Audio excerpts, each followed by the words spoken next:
Swadika, hello and welcome to ASEAN Challenge, the show to give you the latest headlines, hot topics, and updates happening around your ASEAN bloc in two languages, Thai and English. I'm Rosalind Tepawan. And I'm Alisa สิทธิวงศ์ขอต้อนรับคุณผู้ชมทุกท่านเข้าสู่รายการ ASEAN Challenge ค่ะข่าวสารรอบอาเซียนเป็นภาษาอังกฤษและภาษาไทย This week we kick off ASEAN Around Us with what's going on around ASEAN, and that's Chinese New Year. This past week we saw lots of colorful celebrations and activities happening around your ASEAN bloc, but this year, in particular countries, issues may arise about the year of the dog. This year, the Earth dog. That's right. So as we know that the Chinese zodiac consists of several animals, of course. So this year is the year of the dog, and several Chinese people, of course, celebrate and decorate in terms of the year of the dog. Now, however, as you mentioned, this does bring up some issues in some countries, especially in Malaysia, as we know that Malaysia, of course, is a very populous country,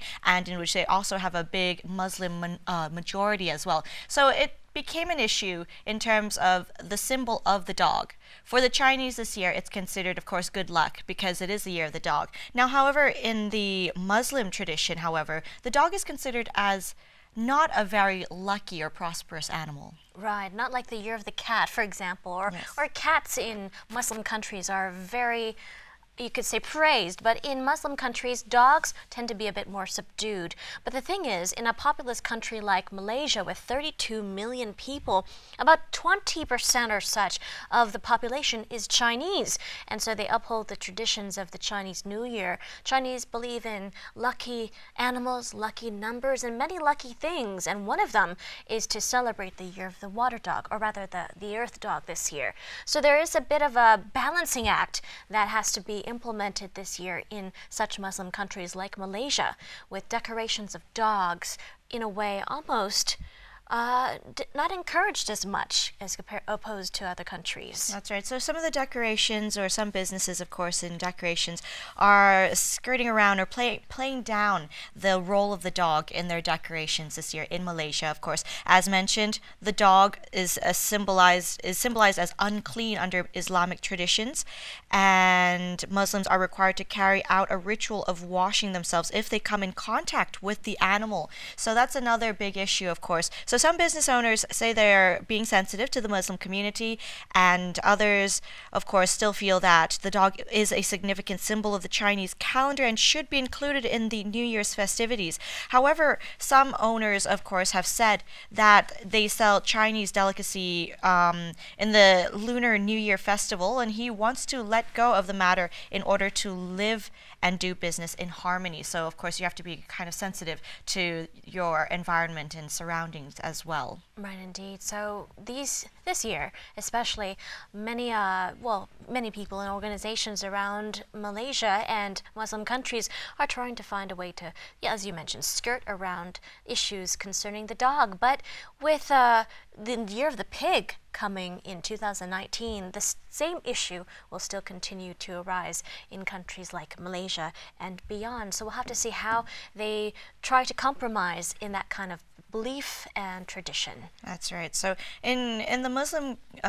community, of course, or traditions, there's actually a total of 12 animals which they consider as unclean. And as you mentioned, of course, it's the dog and the pig, which coincides with the traditional Chinese zodiac as well. So in the year of the pig, this issue will arise once again. But however, we're pretty sure that people are going to be able to be in harmony with their decorations and the society as well. For example, one shopping mall in Kuala Lumpur, it's a tourist area of Bukit Bintang, they steered away from dog decorations and opting to focus on the 10th anniversary theme of the center. So this place is the Pavilion Kuala Lumpur, and so initially they decorated with dog decorations, but the director of marketing Kung Suan Ai said that religious and cultural sensitivities were a determining factor in conceptualizing decorations. So that's an example there. So we can see that different countries will have to adapt the Chinese New Year according to different traditions that are in the country themselves. Indeed, maybe focus instead on flowers, which are also significant during Chinese New Year. Orange blossom, yellow flowers. The Chinese traditionalists believe that it will bring good luck if you wear flowers in your career or fortune will blossom like those plants as well. You see a lot of red, of course, which is considered lucky according to the year of the dog for Chinese New Year, as well as other numbers. You might see lots of symbolic numbers out there, including the numbers 3, 4, and 9, which the Chinese also believe will bring good luck for the year of the earth dog. As for other colors, you'll see green and purple as well as roses all around, and I think you see a lot of gold as well. Golds, right. Always, every year, gold will bring good luck, according to Chinese tradition. ค่ะใช่แล้วค่ะในส่วนแรก ASEAN Around Us ค่ะเรามาดูในส่วนของเทศกาลตรุษจีนนะคะในแต่ละประเทศกันโดยเฉพาะในประเทศในแถบอาเซียนของเรานะคะมาดูกันที่ประเทศมาเลเซียกันก่อนนะคะอย่างที่เราทราบกันดีว่าในปีนี้ถือว่าเป็นปีของสุนัขนั่นเองนะคะแต่ว่าในแง่ของตัวสุนัขเองเนี่ยถ้าเราพูดถึงประเพณีของจีนถือว่านำโชคในปีนี้นะคะเราก็จะเห็นหลายๆประเทศก็ตกแต่งด้วยสีแดงเราก็เห็นเป็นปกติอยู่แล้วแต่นอกเหนือจากนั้นเนี่ยปีนี้ก็จะมีการตกแต่งด้วยสุนัขด้วยนะคะแต่ว่าพอเราไปที่ประเทศมาเลเซียเนี่ยซึ่งประเทศมาเลเซียเนี่ยถือว่าเป็นประเทศที่มีชาวมุสลิมถือว่าเป็นประชากรที่เยอะมากนะคะในธรรมเนียมของมุสลิมเนี่ยเขาจะมีความเชื่อว่าสัตว์บางตัวถือว่าเป็นสัตว์ที่ไม่สะอาดหรือว่าสกปรกนั่นเองและหนึ่งในนั้นก็คือสุนัขนั่นเองเพราะฉะนั้นเนี่ยการตกแต่งตรุษจีนนะคะในประเทศมาเลเซียก็จะต้องมีการลดการตกแต่งด้วยสุนัขนิดนึงนะคะเพราะว่าประชากรก็เป็นมุสลิมส่วนใหญ่ใช่ค่ะแต่ว่าทั้งประเทศมาเลเซียมีประชากร32ล้านคนนะคะแล้วในส่วนของนั้นประมาณ 20% หรือว่า1/5ก็เป็นชาวจีนซึ่งก็จะเฉลิมฉลองปีตรุษจีนแล้วก็ปีจอนะคะสำหรับปีนี้ซึ่งหลายคนก็อาจจะคิดว่าถึงแม้ว่าชาวมุสลิมอาจจะไม่นิยมการเฉลิมฉลองปีจอหรือว่าหมาก็อาจจะมีการตกแต่งวิธีอื่นก็ได้หรือว่าหาจุดกลางนะคะอาจจะเน้นดอกไม้กันแทนแต่ว่าหลายจุดนะคะก็ยังจะ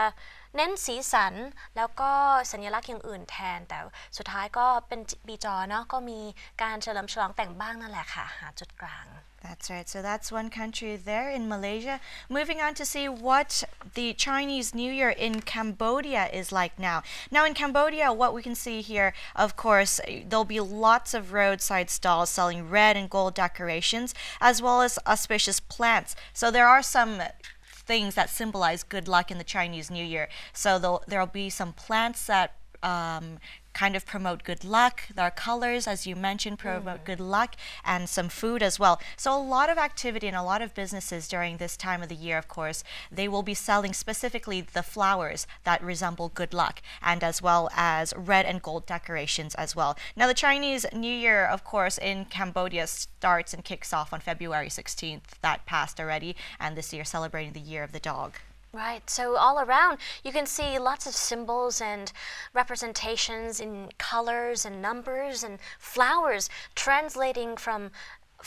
Chinese tradition to every country. You could say Cambodia, Malaysia as well, implementing similar symbolic colors and numbers like yellow flowers, yellow carnations and marigolds, for example, and much, much more. So lots of florists are going to find a very busy time the week ahead and the week past with lots of flowers going on sale, especially in Cambodia. You'll also see lion dances, which are also symbolic of the Chinese tradition. But according to traditionalists, they believe these lion and dragon dances actually help repel evil from the past year and welcome the new year, almost like Thai Songkran and the floating of the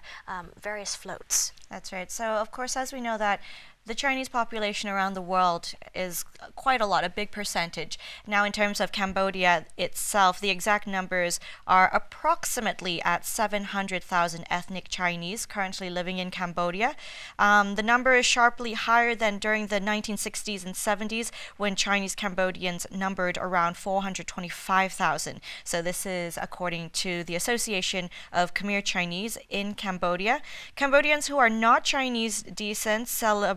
celebrate the Khmer New Year, which is in the middle of April. So there's the Chinese New Year, there's the Khmer New Year, and of course there's the International New Year, in which people can celebrate. Where everybody follows different calendars, whether it's the lunar calendar, the Gregorian calendar, or the Khmer calendar, as we saw just a while ago as well. So that said, all around we're going to be seeing lots of continuous festivities in every country and among every group of Chinese descent all around the world. So we'll be keeping posted on what activities are unfolding as we go.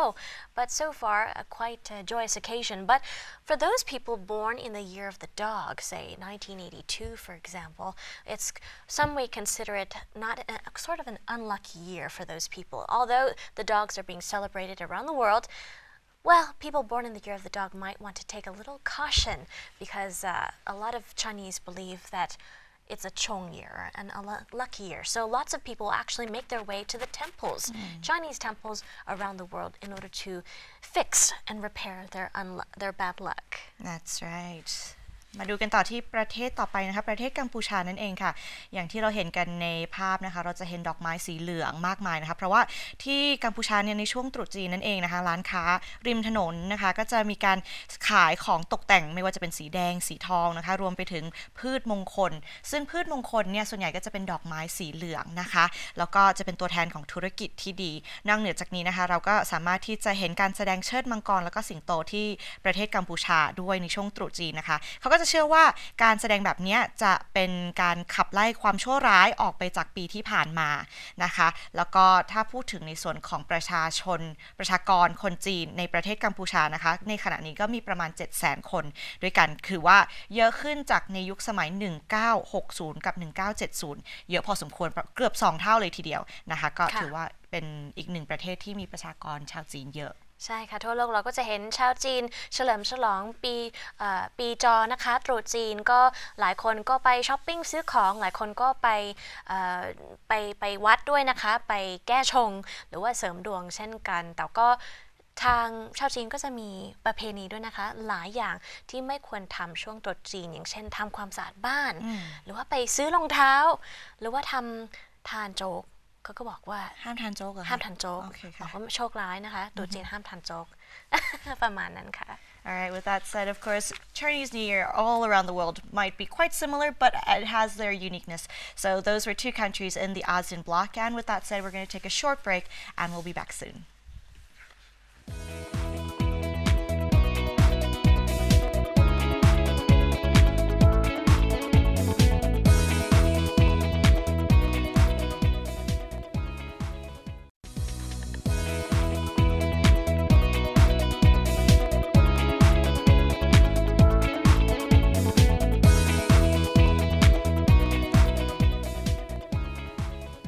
Welcome back to the show. Into ASEAN Challenge, we head into hot issues now to talk about the headlines of the past week and beyond. Starting with updates happening from Australia in the long overdue search for the missing Malaysian Airlines MH370. Finally, we have a new search vessel docking off of Perth in Australia, Western Australia. So this new search vessel called the Seabed Constructor has launched for refueling and maintenance after 2 weeks of searching the Indian Ocean for signs of the missing aircraft. That's right. So according to the search, after it was halted for about a year, it's now on search once again. And Malaysia has agreed in January to pay the U.S. firm Ocean Infinity, who owns Seabed Constructor,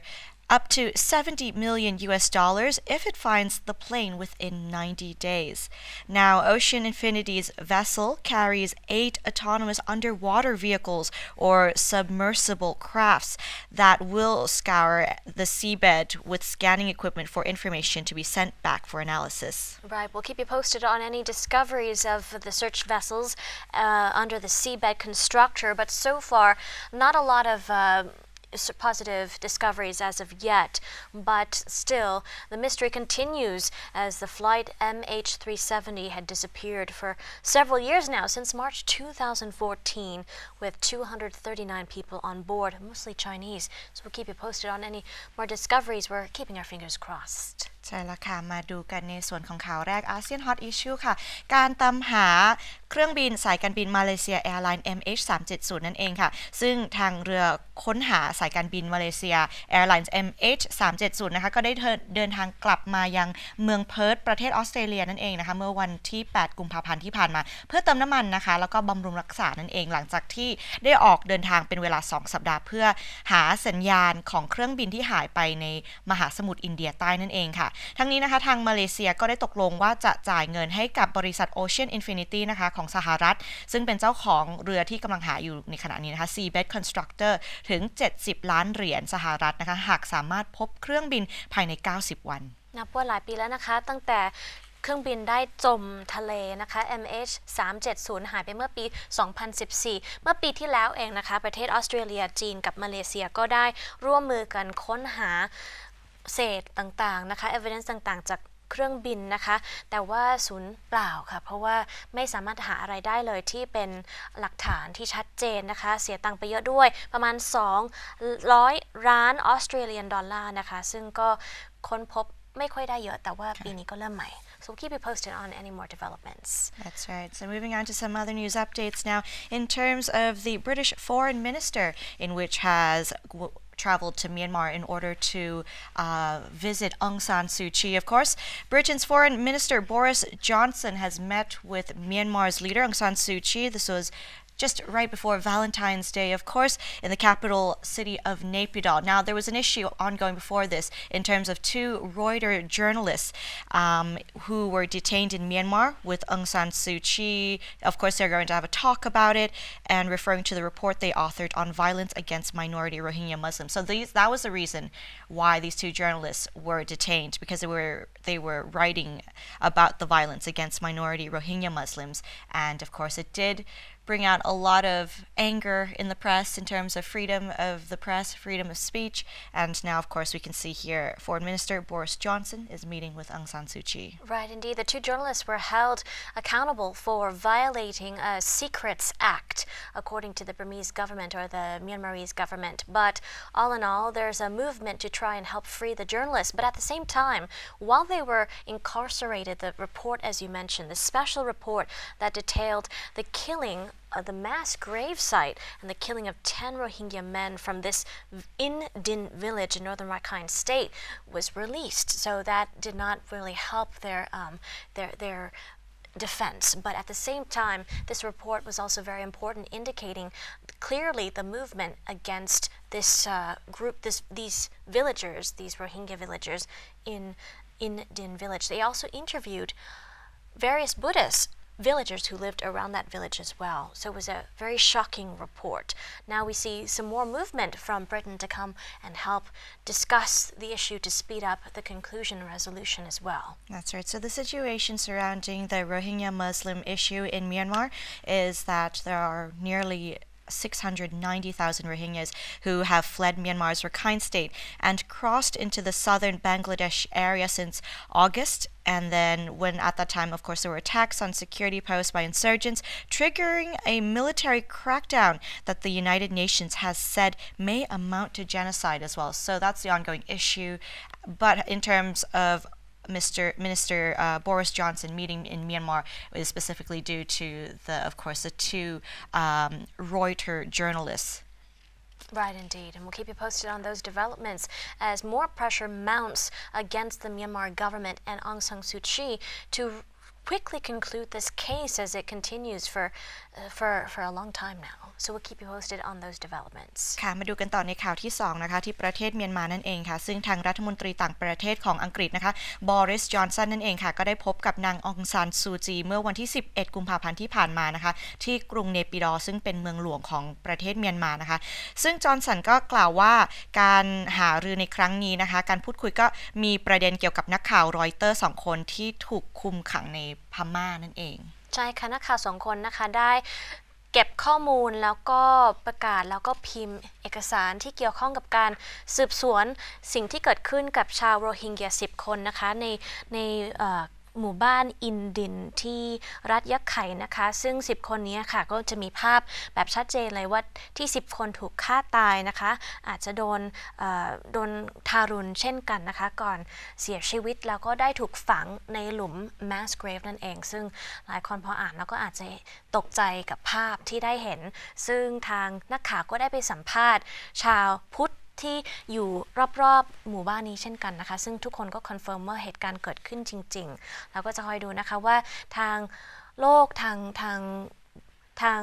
ผู้นำอังกฤษสหรัฐอังกฤษแล้วก็กลุ่มอื่นๆจะออกมาช่วยเหลือกันยังไงได้บ้างนะคะ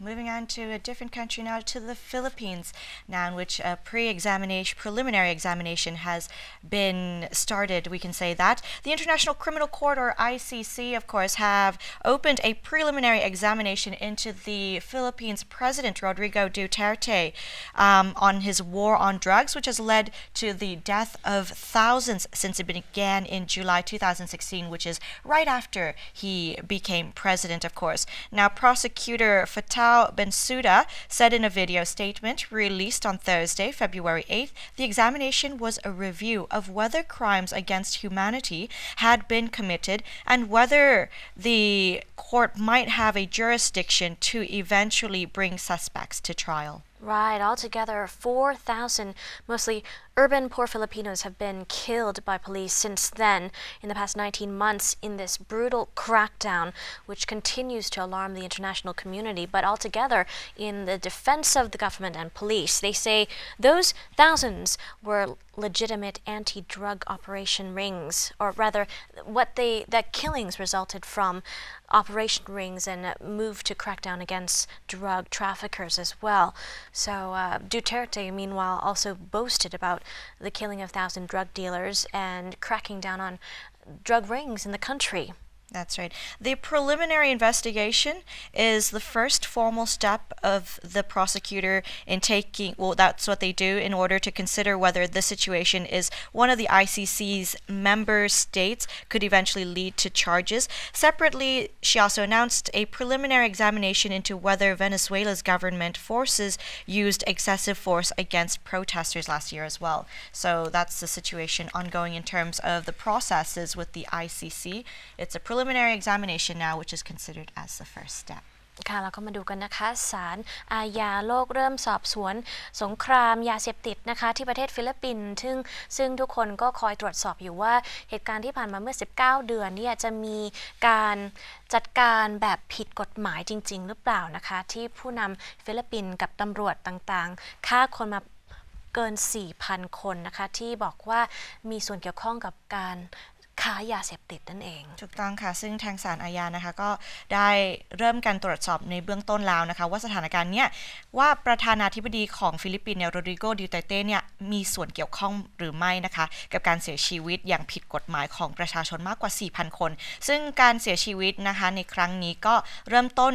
ตั้งแต่กลางปี 2559 หรือว่าไม่กี่เดือนหลังจากดูเตเต้ได้รับตำแหน่งเป็นประธานาธิบดีนั่นเองค่ะจากนั้นตำรวจก็บอกว่า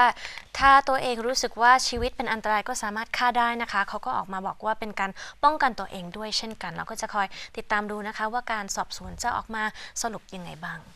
Moving on, still in the Philippines though, however, but into activists in which have protested Chinese on the build-up in the disputed South China Sea, of course. So a lot of activists had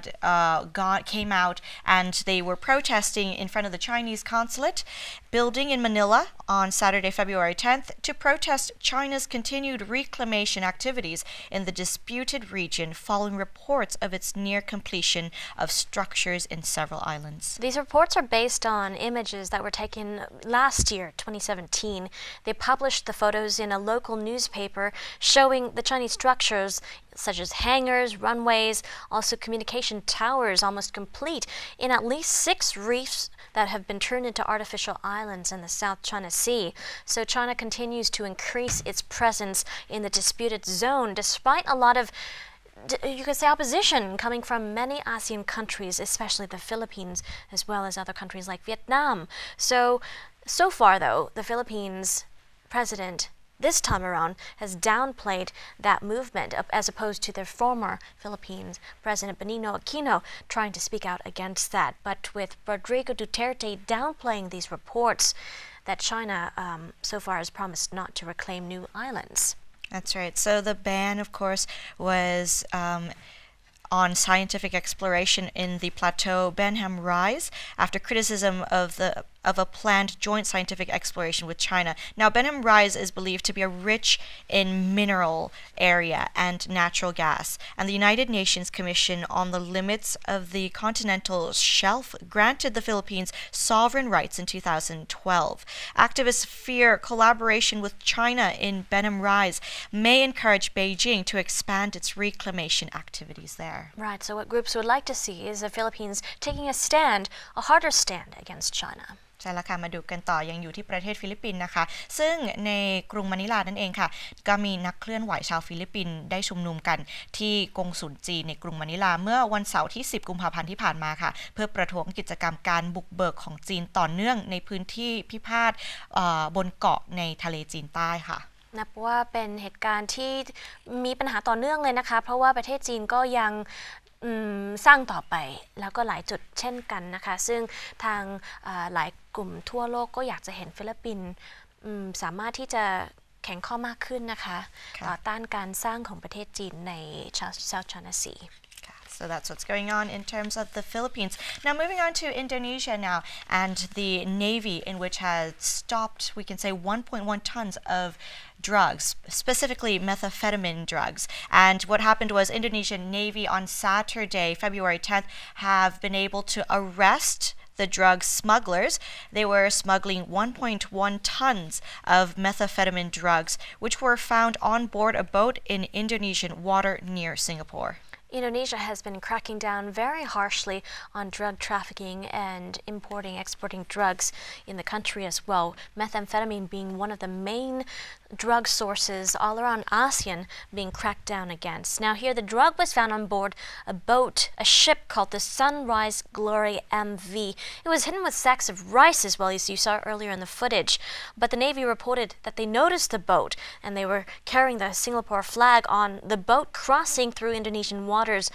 during a patrol at the border. That's when they caught the drug traffickers. That's right. Through the investigation of the Navy and the Anti-Narcotics Agency, 2 tons of drugs were missing. A press release by the Indonesian Navy reported this missing, and the anti-narcotic official said that they think that the drugs are now in Australian territory. Right, so we'll see what they do next to handle those drugs and what preventive measures they will continue to take to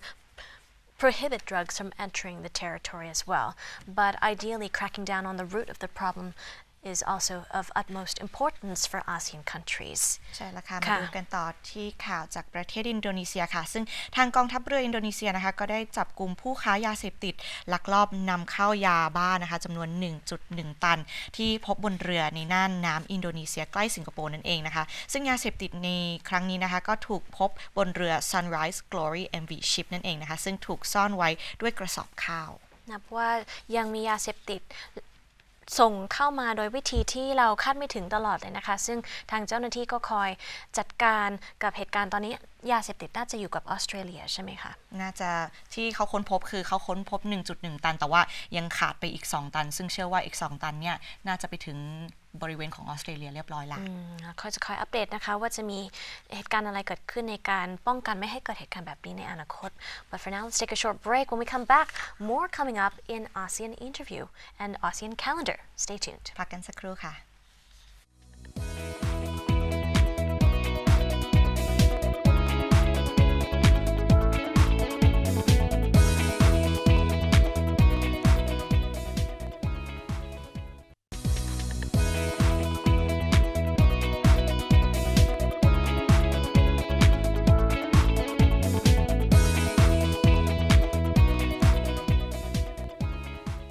Welcome back to the program. Into ASEAN Challenge. We head to ASEAN Calendar now to tell you about the hot topics and holidays popping up in your ASEAN calendar.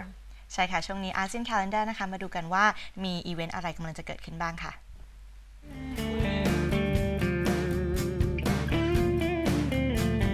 The 16th of February 2018, Chinese New Year. The Chinese New Year, or Spring Festival as it's been called since the 20th century, remains the most important social and economic holiday in China.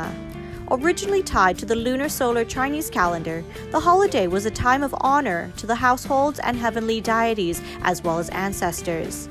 It was also a time to bring family together for feasting. With the popular adoption in China of the Western calendar in 1912, the Chinese joined in celebrating January 1st as New Year's Day.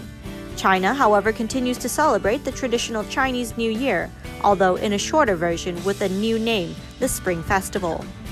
Significantly younger generations of Chinese now observe the holiday in a very different manner from their ancestors. For some young people, the holiday has evolved from an opportunity to renew family ties to a chance for relaxation from work. Traditional food. A reunion dinner is held on New Year's Eve, during which family members gather for celebration. The venue will usually be in or near the home of the most senior member of the family. The New Year's Eve dinner is very large and sumptuous and traditionally includes dishes of meat, namely chicken and pork, and fish. Most reunion dinners also feature a communal hot pot, as it is believed to signify the coming together of the family members for the meal. Most reunion dinners also prominently feature specialty meats and seafood that are usually reserved for this and other special occasions during the remainder of the year. In most areas, fish is included but not eaten completely, as the Chinese phrase, "May there be surpluses every year," sounds the same as "let there be fish every year." 8 individual dishes are served to reflect the belief of good fortune associated with the number. If in the previous year a death was experienced in the family, 7 dishes are served.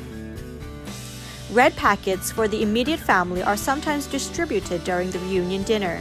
These packets often contain money in certain numbers that reflect good luck and honorability. Several foods are consumed to usher in the wealth, happiness, and good fortune. Several of the Chinese food names are homophones for words that also mean good things. Like many other New Year dishes, certain ingredients also take special precedence over others, as these ingredients also has similar sounding names with prosperity, good luck, or even counting money. Traditionally, red envelopes are passed out during Chinese New Year celebrations from married couples or the elderly to unmarried juniors. It is also common for adults or young couples to give red packets to children. Red packets almost always contain money, usually varying from a couple of dollars to several hundred. Per custom, the amount of money in the red packets should be of even numbers, as odd numbers are associated with cash given during funerals. The number 8 is considered lucky, as it sounds like smooth, in the sense of having a smooth year. The number 4 is the worst because its homophone sounds like death. Sometimes chocolate coins are found in red packets. Odd and even numbers are determined by the first digit rather than the last. 30 and 50, for example, are odd numbers, and are thus appropriate as funeral cash gifts. However, it is common and quite acceptable to have cash gifts in a red packet using a single banknote, with 10 or 50 yuan bills used frequently. It is customary for the bills to be brand new printed money. Everything regarding the new year has to be new in order to have good luck and fortune. The act of asking for red packets is normally called. A married person would not turn down such a request, as it would mean that he or she would be out of luck in the new year. Red packets are generally given by established married couples to the younger non-married children of the family. It is custom and polite for children to wish elders a happy new year and a year of happiness, health, and good fortune before accepting the red envelope. Red envelopes are then kept under the pillow and slept on for 7 nights after Chinese New Year before opening, because that symbolizes good luck and fortune. In Taiwan in the 2000s, some employers also gave red packets as a bonus to maids, nurses, or domestic workers from Southeast Asian countries, although whether this is appropriate is controversial. The Japanese have a similar tradition of giving money during the new year. Gift exchange, Chinese candy box. In addition to red envelopes, which are usually given from older people to younger people, small gifts, usually food or sweets, are also exchanged between friends or relatives of different households during Chinese New Year. Gifts are usually brought when visiting friends or relatives at their homes. Common gifts include fruits, typically oranges and never pears, cakes, biscuits, chocolates, and candies. Certain items should not be given as they are considered taboo. Taboo gifts include items associated with funerals. For example, handkerchiefs, towels, chrysanthemums, items colored white and black. Items that show that time is running out, for example, clocks and watches, sharp objects that symbolize cutting a tie, such as scissors and knives, items that symbolize that you want to walk away from a relationship, example, shoes and sandals, mirrors, homonyms for unpleasant topics, for example, clock, which sounds like the funeral ritual, green hats because wear a green hat sounds like cold, handkerchief sounds like goodbye, pair sounds like separate, and umbrella sounds like disperse.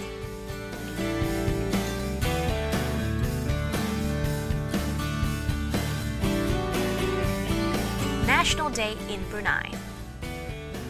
When is Brunei National Day? Brunei National Day, or Hari Nasional Day in Malay, is always celebrated on the 23rd of February. This holiday marks full independence from the United Kingdom in 1984. It's the National Day of Brunei. History of Brunei National Day. At the turn of the 15th century, the Bruneian emperor under the leadership of Sultan Bolkiah emerged as an important power within the Malay archipelago, controlling several regions in Borneo. During the 19th century, the influence and domain of the Bruneian Empire was starting to wane, eventually becoming a British protectorate in 1888. Brunei was occupied by the Japanese during World War II, invading only a week after the attack on Pearl Harbor. Brunei was liberated by Australian forces in June 1945. In 1959, a new constitution was adopted that declared Brunei a self-governing state, though foreign affairs, security, and defense matters remained under the control of Britain. Despite a minor rebellion that was suppressed in 1962, Brunei's position as a UK protectorate was largely peaceful. On January 1, 1984, Brunei gained its independence from the United Kingdom. The official name of the country is Sultanate of Brunei, Abode of Peace, or Negara Brunei Darussalam in Malay. Even though Brunei became independent on January 1,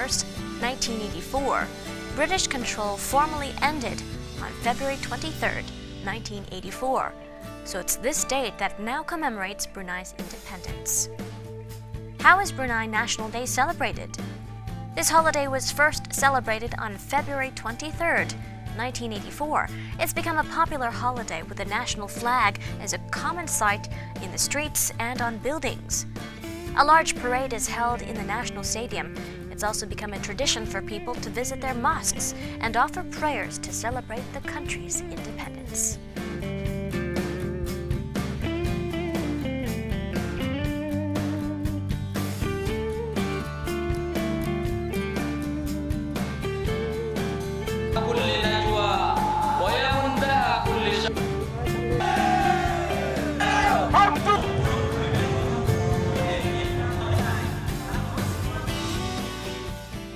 Those were the events around our ASEAN bloc during this period. With that said, we're going to take a short break and we'll be back soon. Stay with us.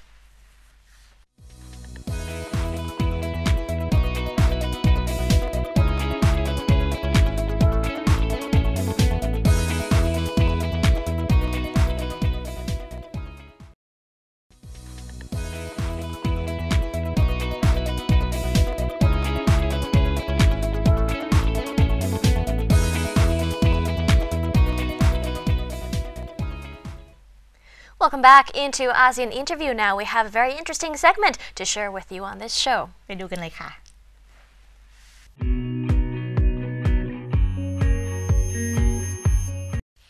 Hello and Sawadika. Welcome back to ASEAN's interview show with your host Pema again, bringing you yet another interesting conversation session with international students. For today we have a Chinese student studying here in Rangsit University to talk about the rise of China and her opinion on Chinese people living overseas. So let's get started to the interesting conversation.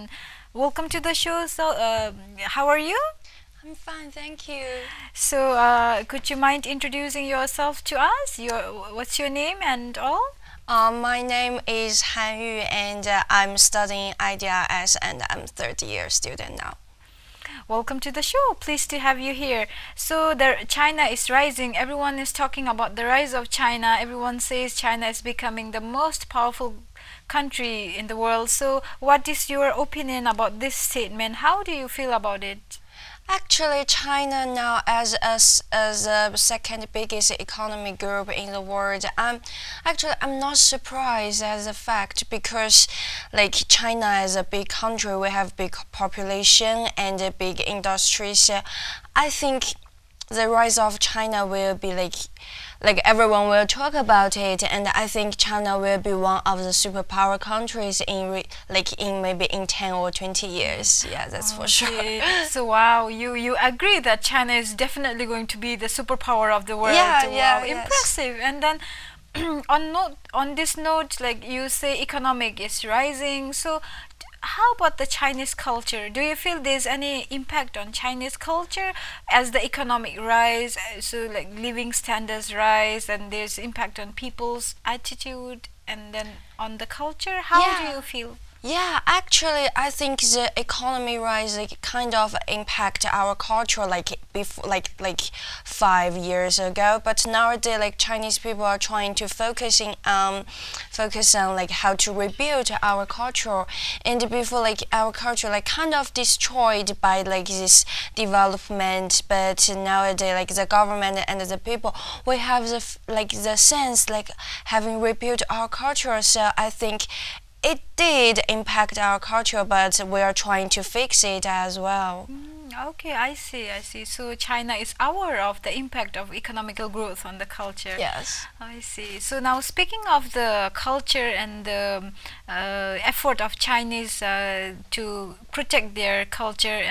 and preserve it. So on this note, I also like to know your opinion about the overseas Chinese. There are so many overseas Chinese staying here, like in most of the countries. So how do you feel about this Chinese? I think you can divide them in two parts. One is like for tourism, like they just travel around, and the other part is living abroad. So, but for the tourist part, I found like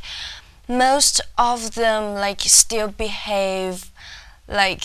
kind of impolite in like most situations, but for overseas, like we're studying and living abroad, we were pretty hardworking. I would love to say that. Yes. I see. So how about the sense of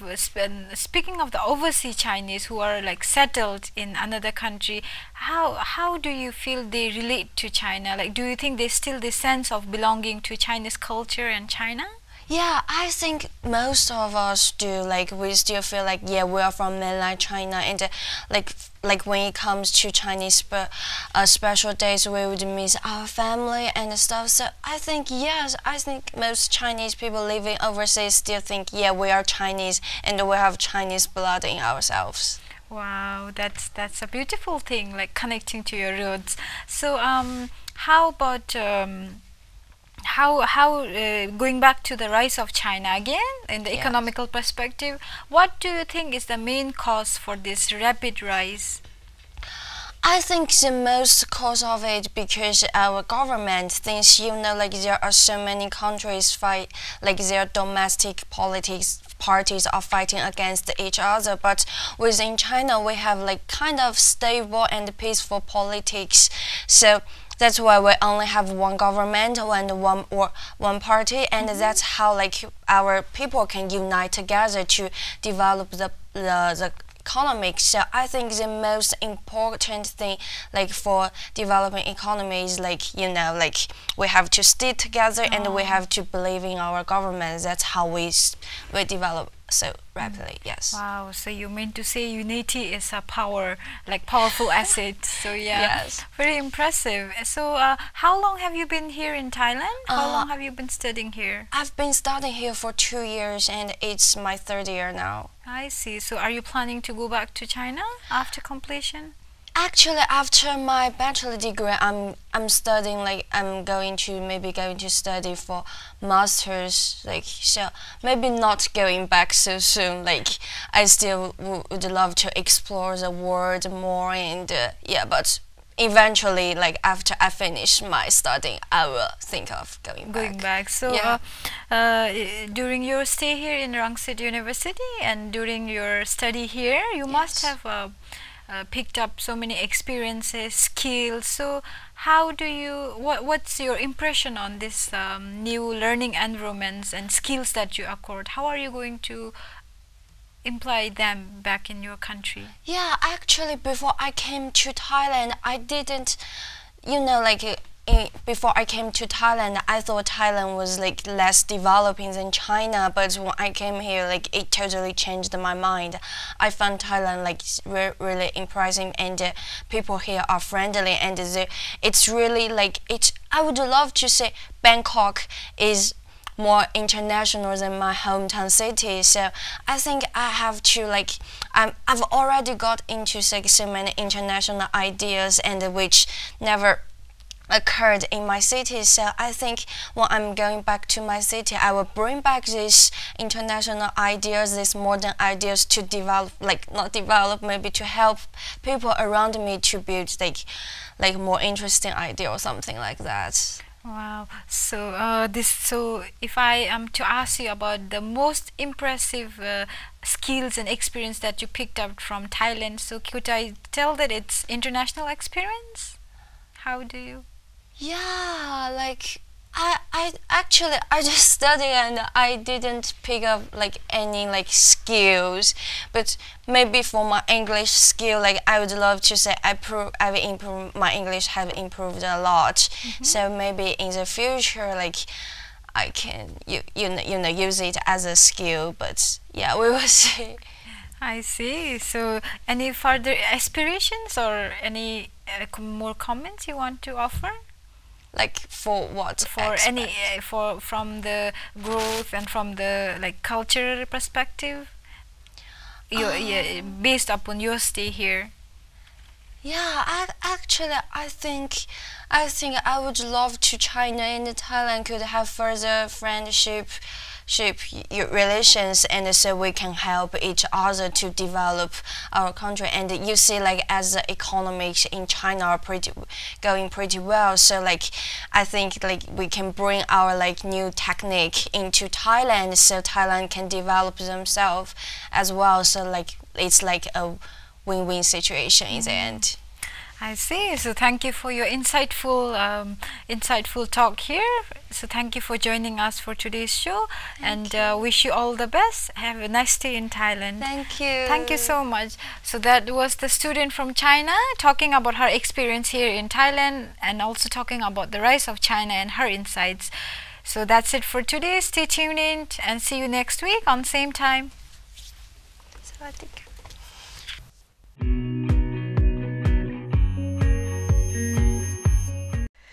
And that was ASEAN Interview for you this week. And with that, we wrap up ASEAN Challenge. Thanks for tuning in this week. We'll see you again very soon and next week. For now, สวัสดีค่ะ สวัสดีค่ะ